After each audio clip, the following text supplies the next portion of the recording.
Representing asexuality? Yeah, I have to say I do that a lot. When people ask about like representing asexuality or being a good representation of this or bad representation or whatever, I don't really think about those things because I just do what I do. I'm here and I'm also on a podcast called A Life. Some of you may have heard of it. There's always things that you need. I always find it funny when people are like, oh, you need to worry about representing it in a certain way, because in my experience, it's much better to just try and be yourself than, you know, try and adopt a persona while you're doing something, if that makes any sense.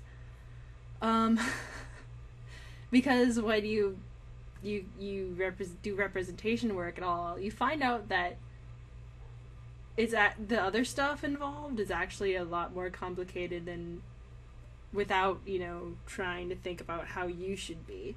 Because there's things like, if you're doing group projects, meeting up with them, finding or organizing ways to talk to each other. If you're doing something like a video, it's like, what sound do I want, what video do I want.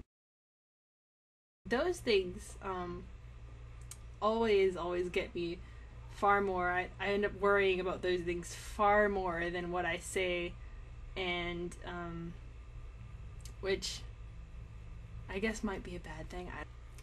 So then there's things like the pride parades where you go to pride and then you have to make sure everyone meets up, and you're like, oh my god, what about phone numbers and meeting places and all that stuff, and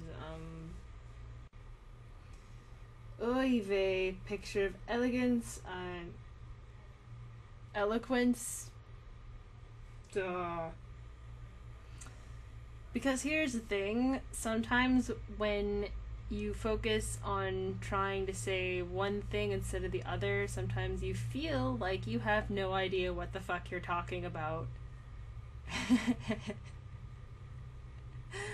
But if you're honest with it and you have, you know, your own experiences that you talk from, then people will probably be more likely to, you know, understand and connect. Funny FaceTime.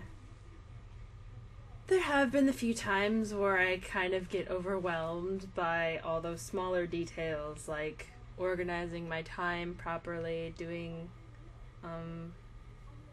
stuff, and making sure that, you know, I do these things peacefully and, you know, without interruption and stuff. And sometimes it can be stressful, but I enjoy it. I enjoy doing this, and I enjoy being something that increases visibility, because even if, I don't know, even if I'm not like the most quote-unquote picture-perfect representation of what asexuality is and what it means, I'm a representation. Yeah, so see you next week, guys.